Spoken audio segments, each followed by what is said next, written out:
You're listening to Productivity Monsters in the Morning.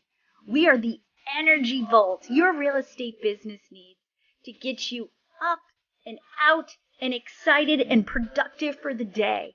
We go over trending topics and things that really matter in the market of the moment. Here are your hosts, Tiffany Hampton and Brooke Silva.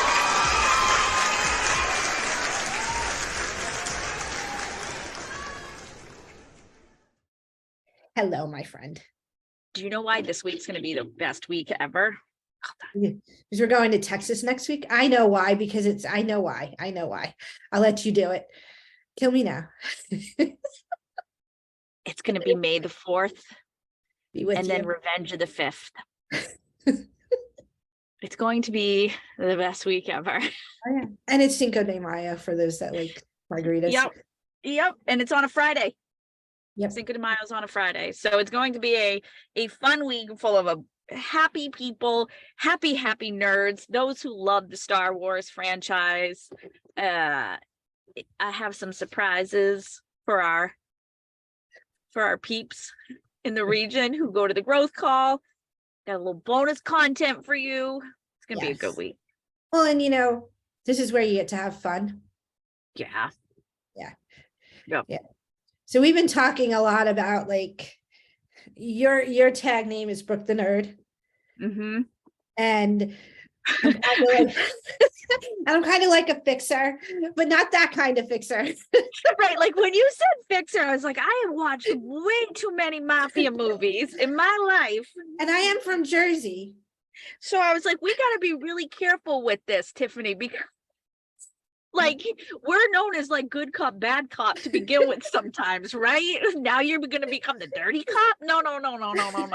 Well, and so I think the main part, it comes down to, well, first off, let's back up even further than that. Oh, yeah.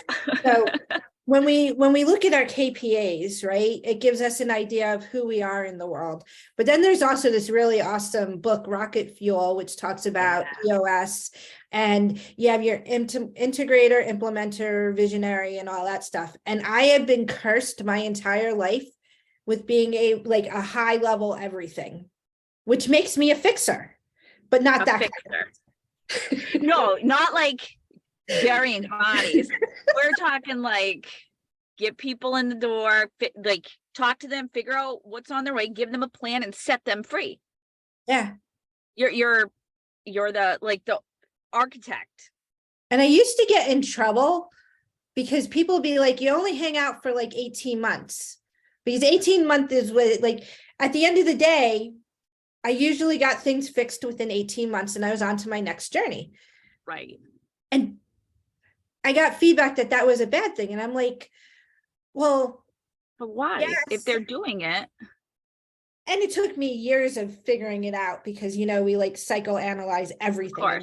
Of course. So what I realized though, is that it's not that I was changing positions every 18 months. I was never in the right position to start with, because I should just really come in, fix things and go do my thing and go on and go fix things and do my, that's my role. That's how and I get a little cranky when I'm in a role for a longer period of time than I can, which brings me full circle to what we're talking about. Because if you're a visionary and you try to be an implementer, or you're an integrator and you try to be a visionary, you're not in your lane. No, and you're not in your zone of genius where it feels good, right? I'm a mechanical integrator with that's what we've learned about me through Rocket Fuel, is that while I can be visionary, I am my happy place is when I'm putting things into place and getting them through processes. So you're going to set up the processes and help with the vision. And then you're like, here, Brooke, do it. Yeah. Right. Make it happen. Make it so. Right. And so, we're going through a journey with the change of the market. And this is a great time for you to just look at, well, who do you have in your business? And you mentioned Working Genius, right? Like the 6 Types of Working Genius by Patrick Lencioni. Oh my God, that book is ridiculous. Like, it's one of my favorite books because it really defines out, do you have the right people in the roles? So not only do you have the visionary, the integrator, but then you have the working geniuses. And here's what's very interesting is that, so we have all these books, we have all these things, but let's talk about brand new agents in the role. Mm-hmm. They don't have to be those things, because there's been people before them who have earned the right to be there and have laid out the plans. And it's amazing that if you just stick to the systems and models in the beginning and you do the things that aren't sexy and you do the work, that then you get to be those things that Rocket Fuel and Zone of Genius talk about when your business gets to a different place. But you have to earn that. Like, those people didn't come into our world and get into instant business and build instant, like it's just, we've got it for you, and we've got systems, tools, and models so that you're just plugging in to someone who's already done all these things before you. You've just got to now do the work, so that way you can get to a point where you're so big or leveraged that you can then be the visionary. Or if you're the mechanical integrator, be the person who's doing the marketing, the different things. But in the beginning, you've got to earn that right. Well, and I would also say in the beginning, like, being a productivity coach for as many years as I've been, you don't know what you're great at until you know what you're great at. So doing everything at the beginning, following the systems and the models and the processes, allows you to figure out where's your strength, right? And there's very few people like you and I out there that can do it all and shouldn't do it all. Right. I should not be an MCA. I scored 97 to be an MCA, and yet I should not be an MCA. Should not be one. So at the end of the day, when you look at that first 2, 3, 4 years in the industry, it's you figuring out what your greatness is and what your working genius is. And it's totally okay to go from being whatever you are as a solo agent and moving into a team environment, if that makes you whole and makes you feel good and really gives you energy. Because making great money and not being happy sucks. It does suck.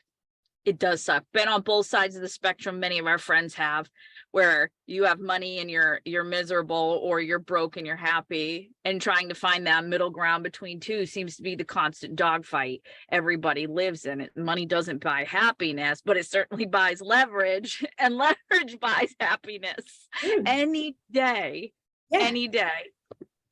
Yeah. I will. So I think, if you're a newer agent, give yourself grace, spend the 2 to 3 years figuring out who you are in the industry. If you've been around a little bit and you're not happy, why are you not happy? Right. What's causing those feelings? Is it education? Is it training? Is it that you did get busy and you need leverage? Is it that you're not following systems models? Is it that you don't have a plan in place and that makes you feel loosey-goosey? The best thing about KW is the support system that you have around you, leadership, other agents, coaches, the region. It doesn't matter where you go in this world. The support you have by those who live by those systems models is out there. So don't worry about being a visionary and a mechanical and great. Like, all these people have to live in your brain, but they're not going to be perfect. And you got to give yourself some grace to just do the things you can do, to buy the leverage so you can do the things you like to do. Yeah. And it takes time to figure it out. You're not going to figure it out. You're not going to figure it out year one. Oh, goodness. No. And like, I had read Rocket Fuel. I read it as a generous term. I had to read it for some book thing we were doing before you. And it wasn't the right time in my life to read that book. But then as soon as you were like, Brooke, you're a mechanical integrator. And I was like, oh, I need to reread Rocket Fuel. And then it made sense, but I just wasn't in the right season of my life to pick that book to make sense. but I know that's where I live. And that's why I love my role, because it is meant for people who are mechanical integrators. We see the vision, we see the end result, and we help you put it all together. And it's fun for us. When people are like, what do you mean it's fun for you to scrub data and do all these things? I'm like, it's so good, because because I know I'm integrating something that is going to change someone's world by just having some small, clean data. Silly little things. And I love being an outsider looking in and pointing out all the things that could be changed for the better, or, just looking at, we have a lot of blind spots. So many. And an outsider coming in, looking in. I mean, I think that's why I have the coaches I have in my life, because they point out the blind spots. So the fixer, whatever that looks like, is the person that comes in, that's the outsider, and just points out your blind spots. Right. You're the rear view mirror. Objects mirror are closer than they appear. You're helping them guide. Yeah, absolutely. All right. But we're not burying bodies. Yeah. No burying bodies. Yeah. I'm not in Jersey anymore.